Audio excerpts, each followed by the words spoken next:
సామాజిక న్యాయానికి ఛాంపియన్.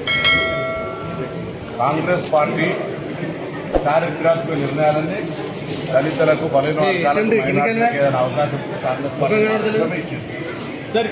ఈరోజు బలైన వర్గాల ముఖ్యమంత్రి ప్రకటించిన భారతీయ జనతా పార్టీ కనీసం శాసనసభ పక్ష నాయకత్వాన్ని ఇవ్వలేకపోయింది. ఉన్న బలహీన వర్గాల అధ్యక్షుడు స్థానిక మంత్రి బండి సంజయ్ అకారణంగా తొలగించి మరొక వ్యక్తిని నియమించినారు. ఇంత పెద్ద బలహీన వర్గాల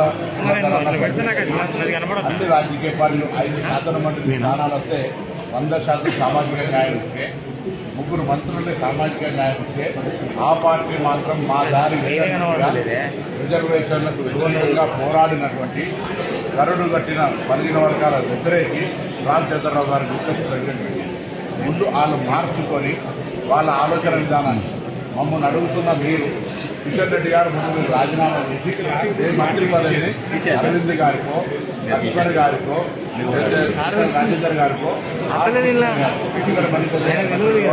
వాళ్ళకి ఇచ్చి అప్పుడు మమ్మల్ని ప్రకటించడానికి ನೀವು అవకాశం ఆనాడు మళ్ళీ కాంగ్రెస్ పార్టీ చూస్తే పాపం పాయల్ శంకర్ లాంటి శాసనసభ మద్దతు ఇచ్చినప్పటికీ కూడా వాళ్ళ ఆటలను నడవకుండా దీనికి అడ్డం పడే ప్రయత్నం చేస్తున్నారు. ఊరుకోరు. గిమ్మిక్స్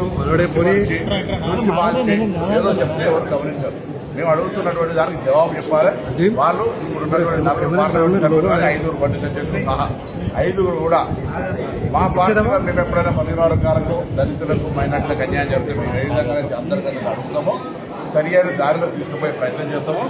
ఈరోజు బలహీన వర్గాల ప్రాతినిధ్యం ఉన్న ఆ 5-6 ఎంపీలు భారతీయ జనతా పార్టీ హిందువుల పేరు మీద, ముస్లింల పేరు మీద ఇంకో రకరకాలైనటువంటి డైవర్షన్స్ లేకుండా రిజర్వేషన్లకు సంబంధించి 42% రాష్ట్రపతి గారి దగ్గర ఉన్నటువంటి దాన్ని ఆమోదించే త్వరలో కోర్టు నిర్ణయించిన ప్రకారంగా సెప్టెంబర్ 30 లోపల ఎన్నికలు నిర్వహించడానికి భారతీయ జనతా పార్టీ సహకరించాలి.